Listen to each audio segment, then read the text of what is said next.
कहानी की शुरुआत में हम एक भयानक सीन देखते हैं। आसमान से आग बरस रही है और चारों तरफ तबाही का मंजर है। हम डैन फॉरेस्टर और उसके कुछ साथियों को देखते हैं जो एक अननोन लोकेशन पर हवा में हैं और वहां से सीधा नीचे पानी में गिर रहे हैं। ये एक वॉर जोन है जहां हर तरफ धुआं और चीख पुकार मची हुई है। सीन में दिखाया जाता है कि डैन पानी में गिरने के बाद स्ट्रगल कर रहा है। ये सीन यहीं कट होता है और हम 28 साल पीछे प्रेजेंट डे में आते हैं। हम डैन फॉरेस्टर को देखते हैं जो एक बायोलॉजी टीचर है। वो अपनी क्लासरूम में स्टूडेंट्स को पढ़ा रहा होता है, लेकिन स्टूडेंट्स का ध्यान पढ़ाई में कम और मोबाइल फोन्स पर ज्यादा है। डैन एक इंटेलिजेंट आदमी है जो अपनी करंट जॉब से खुश नहीं है क्योंकि वो अपनी लाइफ में कुछ बड़ा करना चाहता है। डैन अपनी वाइफ एमी और अपनी प्यारी सी बेटी मूरी के साथ रहता है। डैन का सपना है कि वो आर्मी रिसर्च लैब में काम करे जहां वो अपनी साइंटिफिक नॉलेज का यूज करके दुनिया के लिए कुछ मीनिंगफुल कर सके। इसी वजह से उसने वहां एक जॉब के लिए अप्लाई किया हुआ है और आज उसका इंटरव्यू होने वाला है। स्कूल खत्म होने के बाद डैन अपने घर जाता है। आज उनके घर पर क्रिसमस पार्टी है और काफी मेहमान आए हुए हैं। पार्टी का माहौल बहुत खुशनुमा है। डैन अपनी वाइफ एमी को अपने इंटरव्यू के बारे में बताता है। एमी थोड़ा अपसेट हो जाती है क्योंकि वो चाहती थी कि डैन आज का दिन अपनी फैमिली के साथ स्पेंड करे और रिलैक्स करे बजाय करियर की टेंशन लेने के। बातों बातों में एमी डैन को बताती है कि डैन के फादर जेम्स ने मूरी के लिए क्रिसमस कार्ड भेजा है। ये सुनते ही डैन का मूड खराब हो जाता है। डैन अपने फादर से सख्त नफरत करता है क्योंकि जेम्स ने उन्हें और उनकी मदर को तब छोड़ दिया था जब डैन छोटा था। बचपन से लेकर आज तक डैन ने अपने फादर से बात नहीं की है और वो नहीं चाहता कि जेम्स का कोई भी कनेक्शन उसकी बेटी मूरी से हो। इसके बाद सीन शिफ्ट होता है और डैन अपने इंटरव्यू के लिए निकलता है। रास्ते में से आर्मी रिसर्च लैब से कॉल आता है। डैन बहुत उम्मीद के साथ फोन उठाता है, लेकिन उधर से उसे पता चलता है कि उसका एप्लीकेशन रिजेक्ट कर दिया गया है और जॉब किसी और कैंडिडेट को दे दी गई है। ये सुनकर डैन बुरी तरह टूट जाता है। उसे लगता है कि उसकी लाइफ बस यहीं अटक गई है। गुस्से में वो घर वापस आता है और अपनी फाइल को डस्टबिन में फेंक देता है। अंदर आकर वो फ्रस्ट्रेशन में एमी और मूरी के पास सोफे पर बैठ जाता है जहां टीवी पर फुटबॉल वर्ल्ड कप का फाइनल मैच चल रहा होता है। पूरी दुनिया की नजरें इस मैच पर होती हैं। प्लेयर्स ग्राउंड पर खेल रहे होते हैं कि अचानक स्टेडियम की लाइट्स फ्लिकर करने लगती हैं। ग्राउंड के बीचों बीच एक अजीब सा पर्पल एनर्जी पोर्टल खुलता है। स्टेडियम में सन्नाटा छा जाता है और प्लेयर्स डर के मारे पीछे हट जाते हैं। उस पोर्टल से हैवी स्मोक निकलता है और उसके अंदर से आर्म्ड सोल्जर्स का एक ग्रुप बाहर आता है। इन सोल्जर्स की हालत देखकर लग रहा होता है कि वो किसी भयानक जंग से आए हैं। उनकी लीडर लेफ्टिनेंट हार्ट माइक्रोफोन लेकर पूरी दुनिया को एड्रेस करती है। वो बताती है कि वो लोग फ्यूचर से आए हैं, स्पेसिफिकली साल 2051 से। वो बताती है कि फ्यूचर में इंसानों और एलियंस, जिन्हें व्हाइट स्पाइक्स कहा जाता है, के बीच एक ब्रूटल वॉर चल रही है। दुख की बात यह है कि इंसान ये जंग हार रहे हैं। हार्ट वार्निंग देती है कि अगर पास्ट के लोगों ने उनकी मदद नहीं की तो अगले 11 महीनों में पूरी इंसानियत खत्म हो जाएगी। इस घटना के बाद पूरी दुनिया में हंगामा मच जाता है। गवर्नमेंट्स और कॉमन लोग समझ नहीं पाते कि क्या करें। लेफ्टिनेंट हार्ट एक्सप्लेन करती है कि उन्हें पास्ट से सोल्जर्स चाहिए जो फ्यूचर में जाकर उनके साथ एलियंस से लड़ सकें। इसके बाद दुनिया भर के देश कॉमन लोगों को ड्राफ्ट करना शुरू कर देते हैं। लोगों को जबरदस्ती आर्मी में भर्ती किया जाता है और एक टाइम मशीन, जिसे जंप लिंक कहते हैं, के जरिए फ्यूचर में भेजा जाता है। लेकिन सिचुएशन बहुत खराब होती है। फ्यूचर में भेजे गए लोगों में से 50% से ज्यादा लोग पहले ही दिन मारे जाते हैं और जो बचते हैं उनमें से बहुत कम ही वापस आ पाते हैं। फ्यूचर में ह्यूमंस की पॉपुलेशन घटकर 5 लाख से भी कम रह गई है। इस वजह से पूरी दुनिया में प्रोटेस्ट शुरू हो जाते हैं और लोग फ्यूचर में जाने से डरने लगते हैं। रूल ये होता है कि हर सोल्जर को फ्यूचर में सिर्फ 7 दिन के लिए भेजा जाएगा। अगर वो 7 दिन तक जिंदा रह गए तो मशीन उन्हें ऑटोमेटिकली वापस प्रेजेंट में खींच लेगी। घर पर मूरी ये सब न्यूज देखकर बहुत डर जाती है और रोने लगती है। वो अपनी मदर से कहती है कि वो नहीं चाहती कि उसके पापा कभी फ्यूचर में जाएं। डैन वहां आता है और मूरी को गले लगाकर शांत करता है और प्रॉमिस करता है कि सब ठीक होगा। अगले दिन डैन अपनी क्लास में होता है जब अचानक सबके फोन्स पर इमरजेंसी अलर्ट्स बजने लगते हैं। डैन अपने फोन को चेक करता है तो देखता है कि उसे ड्राफ्ट कर लिया गया है और उसे तुरंत आर्मी रिसर्च सेंटर रिपोर्ट करने को कहा गया है। डैन को पहले लगता है कि शायद उसकी साइंटिफिक स्किल्स की वजह से उसे कोई रिसर्च जॉब मिली है, इसलिए वो जल्दी से सेंटर पहुंचता है। लेकिन वहां पहुंचते ही रियलिटी उसके सामने आती है। सोल्जर्स उसके हाथ पर जबरदस्ती एक इलेक्ट्रॉनिक डिवाइस लगा देते हैं जो उसकी बॉडी से फ्यूज हो जाता है। ऑफिसर उसे बताता है कि ये डिवाइस एक ट्रैकर है और अब डैन को फ्यूचर में लड़ने के लिए जाना पड़ेगा। डैन कोशिश करता है एक्सप्लेन करने की कि वो एक टीचर है, सोल्जर नहीं, लेकिन कोई उसकी बात नहीं सुनता। उसे बताया जाता है कि उसके पास अपने पर्सनल काम निपटाने के लिए सिर्फ 24 घंटे हैं। उसके बाद उसकी ट्रेनिंग शुरू होगी और उसे 2051 में भेज दिया जाएगा। ऑफिसर उसे वार्निंग देता है कि अगर उसने डिवाइस निकालने की कोशिश की या भागने की कोशिश की तो उसे जेल हो सकती है या डिवाइस माल फंक्शन करके उसे मार भी सकता है। साथ ही एक शॉकिंग बात पता चलती है कि डैन को इसलिए चूज किया गया है क्योंकि फ्यूचर रिकॉर्ड्स के हिसाब से वो अगले 7 सालों में वैसे भी मरने वाला है। डैन परेशान होकर घर वापस नहीं जाता बल्कि एमी के पास क्लिनिक जाता है। एमी वहाँ ट्रॉमा पेशेंट्स को काउंसिल कर रही होती है जो फ्यूचर से वापस आए हैं। डैन उसे बताता है कि उसे ड्राफ्ट कर लिया गया है। एमी ये सुनकर दहल जाती है क्योंकि वो जानती है कि वहाँ से वापस आना ऑलमोस्ट नामुमकिन है। डैन अपना हाथ दिखाता है जिस पर वो डिवाइस लगा हुआ है। एमी रोती है और डैन से कहती है कि कुछ भी करके इस डिवाइस को हटाना होगा। वो सजेस्ट करती है कि डैन अपने फादर जेम्स के पास जाए। जेम्स एक मैकेनिकल जीनियस है और गवर्नमेंट के अगेंस्ट रहता है, तो शायद वो इस डिवाइस को हैक करके निकाल सके। मजबूरी में डैन अपने फादर के पास जाता है। जेम्स एक आइसोलेटेड जगह पर रहता है और वहाँ इलीगल तरीके से वेपन्स और व्हीकल्स बनाता है। बाप बेटे की मुलाकात बहुत टेंस होती है। जेम्स डैन की मदद करने के लिए तैयार हो जाता है और डिवाइस को एग्जामिन करता है, लेकिन बात करते करते पुरानी यादें ताजा हो जाती हैं और दोनों के बीच बहस शुरू हो जाती है। डैन अपने गुस्से पर कंट्रोल नहीं कर पाता और बिना डिवाइस हटवाए वहाँ से गुस्से में निकल जाता है। वो डिसाइड करता है कि वो भागेगा नहीं बल्कि अपनी ड्यूटी पूरी करेगा ताकि उसकी बेटी का फ्यूचर सेफ हो सके। डैन घर वापस आता है और एमी को बताता है कि वो वॉर पर जा रहा है। एमी बहुत रोती है लेकिन डैन उसे प्रॉमिस करता है कि वो हर हाल में 7 दिन बाद वापस आएगा। मूरी को गुड बाय कहना डैन के लिए सबसे मुश्किल काम होता है। वो मूरी को गले लगाता है और भारी मन से वहाँ से निकल जाता है। डैन रिसर्च सेंटर पहुँचता है जहाँ हजारों और लोग भी आए हुए हैं जिन्हें जबरदस्ती ड्राफ्ट किया गया है। यहाँ सबको बेसिक आर्मी गियर दिया जाता है और अलग अलग टीम्स में डिवाइड किया जाता है। डैन को आर फोर्स नाम की टीम में डाला जाता है क्योंकि उसके पास साइंटिफिक बैकग्राउंड है। यहाँ डैन की दोस्ती चार्ली नाम के एक आदमी से होती है जो थोड़ा डरपोक है लेकिन फनी बातें करता है। ट्रेनिंग के दौरान एक लड़की सवाल पूछती है कि वो लोग टाइम मशीन से एलियंस के आने से पहले वाले टाइम में जाकर उन्हें क्यों नहीं मार देते। वहाँ मौजूद ऑफिसर एक्सप्लेन करता है कि उनकी टाइम ट्रैवल टेक्नोलॉजी लिमिटेड है। वो एक नदी की तरह है जहाँ 2 नाव एक साथ बह रही हैं। एक नाव 2022 में है और दूसरी 2051 में। वो सिर्फ 30 साल आगे ही जंप कर सकते हैं, न उससे पहले न उसके बाद। इसलिए उन्हें सीधा वॉर के बीच में ही जाना पड़ेगा। उन्हें ये भी बताया जाता है कि दुश्मन इंसान नहीं बल्कि खूंखार एलियंस हैं जिन्हें मारना बहुत मुश्किल है। रात को सब लोग रेस्ट कर रहे होते हैं कि अचानक इमरजेंसी सायरन बजने लगता है। लेफ्टिनेंट हार्ट आती है और चिल्लाकर कहती है कि उन्हें अभी के अभी फ्यूचर में जंप करना होगा। प्लान के हिसाब से उन्हें ट्रेनिंग पूरी करनी थी लेकिन फ्यूचर से खबर आई है कि एलियंस ने उनकी मेन रिसर्च लैब पर अटैक कर दिया है। अगर वो लैब डिस्ट्रॉय हो गई तो इंसानियत के पास जीतने का कोई चांस नहीं बचेगा। बिना पूरी ट्रेनिंग के सबको जंप पॉड्स में खड़ा कर दिया जाता है। मशीन स्टार्ट होती है और एक एक करके लोग गायब होने लगते हैं लेकिन जंप के दौरान सिस्टम में कोई ग्लिच आ जाता है। कोऑर्डिनेट्स गलत सेट हो जाते हैं। सीन शिफ्ट होता है और हम 2051 के आसमान को देखते हैं। डैन और उसकी टीम जमीन पर लैंड होने की बजाय शहर के ऊपर हवा में मटेरियलाइज हो जाते हैं। ये वही सीन है जो शुरुआत में दिखाया गया था। हजारों लोग हवा से नीचे गिर रहे हैं। कुछ लोग बिल्डिंग से टकरा कर मर जाते हैं। डैन किस्मत से एक स्काई स्क्रेपर की छत पर बने स्विमिंग पूल में गिरता है। उसका दोस्त चार्ली और कुछ और लोग भी पानी में गिरकर बच जाते हैं लेकिन बाकी टीम बिल्डिंग्स और सड़कों पर गिरकर मारी जाती है। डैन पानी से बाहर निकलता है और देखता है कि मियामी शहर पूरी तरह खंडहर बन चुका है। हर तरफ आग लगी है। तभी उनके कम्युनिकेशन डिवाइस पर कर्नल का मैसेज आता है। कर्नल उन्हें ऑर्डर देती है कि जो लोग जिंदा बचे हैं उन्हें इमीडिएटली रिसर्च लैब की तरफ बढ़ना है और वहाँ फंसे साइंटिस्ट्स को बचाना है। डैन नेचुरली लीड करता है और बचे हुए लोगों को लेकर आगे बढ़ता है। रास्ते में उन्हें तबाही के निशान दिखते हैं। जब वो लैब पहुँचते हैं तो नजारा खौफनाक होता है। वहाँ के सारे साइंटिस्ट्स मारे जा चुके हैं। कर्नल को जब ये पता चलता है तो वो बहुत निराश होती है लेकिन डैन को ऑर्डर देती है कि लैब में रखी हार्ड ड्राइव्स और बायोलॉजिकल सैंपल्स को कलेक्ट करे। कर्नल बताती है कि एरिया कॉम्प्रोमाइज्ड है और वहाँ कुछ ही देर में एयर स्ट्राइक होने वाली है जो उस पूरे इलाके को उड़ा देगी। उनके पास वहाँ से निकलने के लिए बहुत कम टाइम है। डैन और उसकी टीम जल्दी जल्दी सैंपल्स कलेक्ट करती है। तभी उन्हें अजीब सी आवाजें सुनाई देती हैं। पहली बार हम व्हाइट स्पाइक्स को क्लोजअप में देखते हैं। ये एलियंस सफेद रंग के हैं। उनके पास तेज धार वाले टेंटिकल्स हैं जो किसी मशीन गन की तरह स्पाइक्स फायर करते हैं। वो बहुत फास्ट और एग्रेसिव हैं। एलियंस उन पर अटैक कर देते हैं। डैन और उसकी टीम गोलियां चलाती हैं लेकिन एलियंस पर बुलेट्स का ज्यादा असर नहीं होता। एक फियर्स बैटल शुरू हो जाती है। डैन के कई साथी मारे जाते हैं। डैन और बचे हुए लोग स्टेयरवेल से नीचे भागते हैं लेकिन एलियंस उनका पीछा नहीं छोड़ते। जैसे ही वो बिल्डिंग से बाहर निकलते हैं एलियंस की संख्या बढ़ती जाती है। ऐसा लगता है कि पूरी फौज उनके पीछे है। तभी रेस्क्यू टीम का हेलीकॉप्टर आता है लेकिन एलियंस उस पर भी हमला कर देते हैं। सिचुएशन होपलेस लगने लगती है। आसमान से जेट प्लेन्स आते हैं और बिल्डिंग पर बम गिरा देते हैं। एक ह्यूज ब्लास्ट होता है जिसमें सारे एलियंस जल जाते हैं। इस केओस में डैन बेहोश हो जाता है। जब डैन की आंख खुलती है तो वो एक मिलिट्री कैंप में होता है जो डोमिनिकन रिपब्लिक में है। उसे पता चलता है कि मिशन में बहुत लोग मारे गए लेकिन चार्ली जिंदा बच गया है। कैंप में घूमते हुए उनकी मुलाकात डोरियन से होती है। डोरियन एक एक्सपीरियंस्ड सोल्जर है जो तीसरी बार फ्यूचर में आया है। डैन उससे पूछता है कि उसे मौत से डर नहीं लगता। डोरियन बताता है कि उसे कैंसर है और वो वैसे भी 6 महीने में मरने वाला है, इसलिए वो हॉस्पिटल के बेड पर मरने की बजाय लड़ते हुए मरना चाहता है। तभी सोल्जर्स आते हैं और डैन को अपने साथ आने को कहते हैं। डैन को कमांड सेंटर ले जाया जाता है जहाँ वो कर्नल से मिलता है। जब कर्नल पलटती है तो डैन हैरान रह जाता है। वो कर्नल कोई और नहीं बल्कि उसकी अपनी बेटी मूरी है जो अब बड़ी हो चुकी है। डैन इमोशंस से भर जाता है और उसे गले लगाने के लिए आगे बढ़ता है लेकिन मूरी का रिएक्शन बहुत प्रोफेशनल और रूखा होता है। वो डैन को डैड नहीं बुलाती और उसे दूर रहने को कहती है। डैन को समझ नहीं आता कि मूरी इतनी अपसेट क्यों है। मूरी डैन को एक्सप्लेन करती है कि उसने डैन को यहाँ किसी सेंटिमेंटल वजह से नहीं बुलाया है। उसने बताया कि व्हाइट स्पाइक्स एक हाइव माइंड की तरह काम करते हैं। उनमें मेल एलियंस वर्कर्स होते हैं जो सिर्फ मारते हैं और खाना लाते हैं लेकिन सबसे इंपॉर्टेंट होती है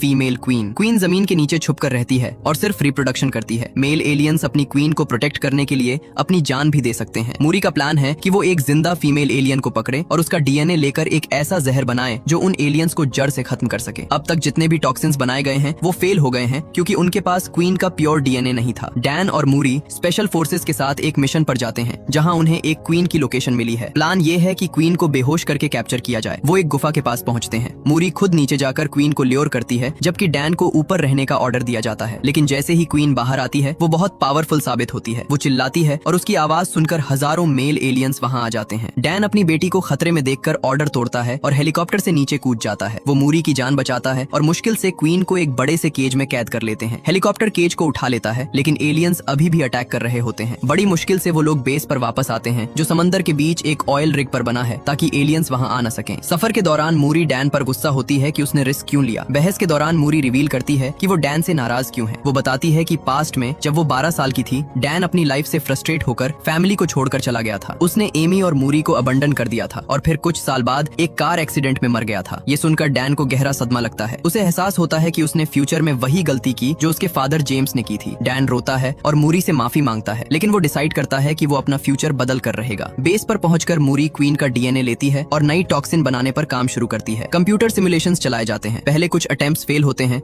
लेकिन फाइनली मूरी एक ऐसा टॉक्सिन डेवलप कर लेती है जो 100% इफेक्टिव है। वो खुश होती है, लेकिन तभी डिजास्टर स्ट्राइक करता है। क्वीन होश में आ जाती है और अपने दिमाग से टेलीपैथिक सिग्नल भेजती है। इस सिग्नल को सुनकर हजारों मेल एलियंस समंदर में तैरकर ऑयल रिग की तरफ बढ़ने लगते हैं। ऑयल रिग पर अटैक शुरू हो जाता है। एलियंस दीवारों पर चढ़ जाते हैं और सोल्जर्स को मारने लगते हैं। सिचुएशन आउट ऑफ कंट्रोल हो जाती है। डैन का 7 दिन का टाइम पूरा होने वाला होता है। मूरी डैन को वो टॉक्सिन देती है और कहती है कि उसे वापस पास्ट में जाना होगा। मूरी समझाती है कि फ्यूचर अब बचाया नहीं जा सकता। एलियंस जीत चुके हैं, लेकिन अगर डैन ये टॉक्सिन लेकर पास्ट में चला गया तो वो वहाँ मास प्रोडक्शन करके वॉर शुरू होने से पहले ही रोक सकता है। डैन अपनी बेटी को छोड़कर जाने से मना कर देता है। वो चाहता है कि मूरी भी उसके साथ पास्ट में चले, लेकिन टाइम मशीन सिर्फ डैन को खींच रही होती है। एलियंस कंट्रोल रूम में घुस जाते हैं। एक एलियन मूरी पर अटैक करता है और वो डैन की आंखों के सामने मारी जाती है। डैन चिल्लाता रह जाता है, लेकिन ऑटोमेटिक जंप सिस्टम उसे वापस 2022 में खींच लेता है। डैन वापस अपने टाइम में आ गिरता है। उसके हाथ में टॉक्सिन की वाइल होती है। वो गुस्से और दुख में पागल हो रहा होता है। वो तुरंत वहाँ के ऑफिसर्स को टॉक्सिन दिखाता है और कहता है कि इसे फ्यूचर भेजो ताकि मूरी बच सके। लेकिन लेफ्टिनेंट हार्ट उसे बताती है कि फ्यूचर का कनेक्शन टूट चुका है। फ्यूचर में बेस डिस्ट्रॉय हो गया है, इसलिए जंप लिंक अब ऑफलाइन है। अब कोई भी फ्यूचर में नहीं जा सकता। डैन को लगता है कि मूरी की कुर्बानी बेकार गई। डैन घर वापस आता है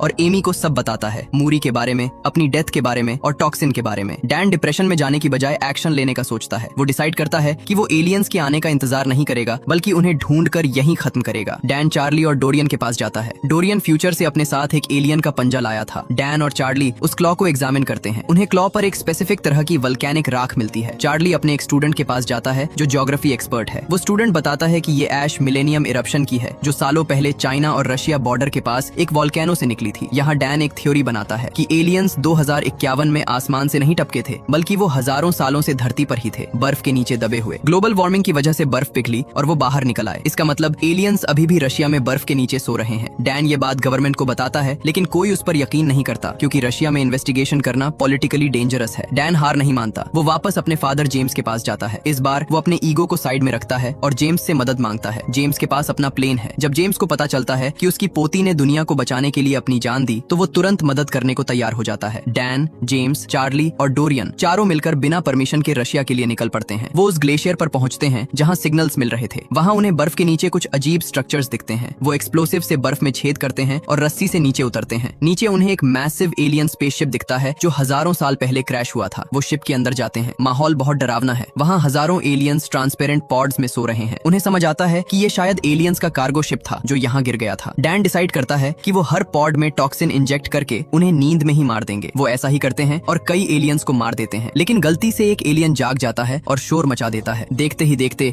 शिप के अंदर केओस मच जाता है। सारे एलियंस जागने लगते हैं। डोरियन रियलाइज करता है कि वो सबको नहीं मार पाएंगे। वो डिसाइड करता है कि वो अपनी बची हुई लाइफ किसी काम लाएगा। वो डैन और बाकी सबको बाहर जाने को कहता है और खुद शिप के बीच में रह जाता है। डोरियन अपने साथ लाए हुए हैवी एक्सप्लोसिव्स को डेटोनेट कर देता है। एक बहुत बड़ा ब्लास्ट होता है जिससे पूरा स्पेसशिप और माउंटेन हिल जाता है। डोरियन अपनी जान देकर मोस्टली एलियंस को मार देता है, लेकिन कहानी अभी खत्म नहीं हुई। ब्लास्ट के बावजूद फीमेल क्वीन जिंदा बच जाती है और बर्फ से बाहर निकल आती है। वो बहुत गुस्से में होती है। अब बर्फ के मैदान में फाइनल बैटल शुरू होती है। जेम्स और डैन मिलकर क्वीन का सामना करते हैं। क्वीन उन पर अटैक करती है। जेम्स गोलियां चलाता है, लेकिन क्वीन उसे घायल कर देती है। डैन के पास टॉक्सिन का इंजेक्शन होता है। एक खतरनाक फाइट के बाद जब क्वीन डैन को मारने ही वाली होती है, जेम्स अपनी जान पर खेलकर क्वीन का ध्यान भटकाता है। इस मौके का फायदा उठाकर डैन क्वीन के मुंह में वो टॉक्सिन डाल देता है। टॉक्सिन तुरंत असर करता है और क्वीन एलियन वहीं तड़प तड़प कर मर जाती है। सीन शिफ्ट होता है। डैन और जेम्स जिंदा बच जाते हैं। गवर्नमेंट फोर्सेज वहां पहुंचती हैं और कंफर्म करती हैं कि थ्रेट खत्म हो चुका है और दुनिया बच गई है। मूवी के एंड में हम देखते हैं कि डैन वापस अपनी नॉर्मल लाइफ में आता है, लेकिन अब उसका एटीट्यूड बदल चुका है। वो अपने फादर जेम्स को अपने घर लेकर आता है और एमी और छोटी मूरी से मिलवाता है। जेम्स पहली बार अपनी पोती से मिलता है और बहुत खुश होता है। डैन मन ही मन सोचता है कि मूरी ने सही कहा था, फ्यूचर बदला जा सकता है। उसने न सिर्फ दुनिया बचाई बल्कि अपने परिवार को टूटने से भी बचा लिया। वो प्रॉमिस करता है कि वो कभी अपनी फैमिली को छोड़कर नहीं जाएगा। इसी के साथ ये कहानी खत्म होती है। अगर आपको ये वीडियो पसंद आई हो तो प्लीज चैनल को सब्सक्राइब जरूर करें और बेल आइकन को भी प्रेस कर दें ताकि ऐसी और वीडियोस आप तक पहुंचती रहें। देखने के लिए धन्यवाद।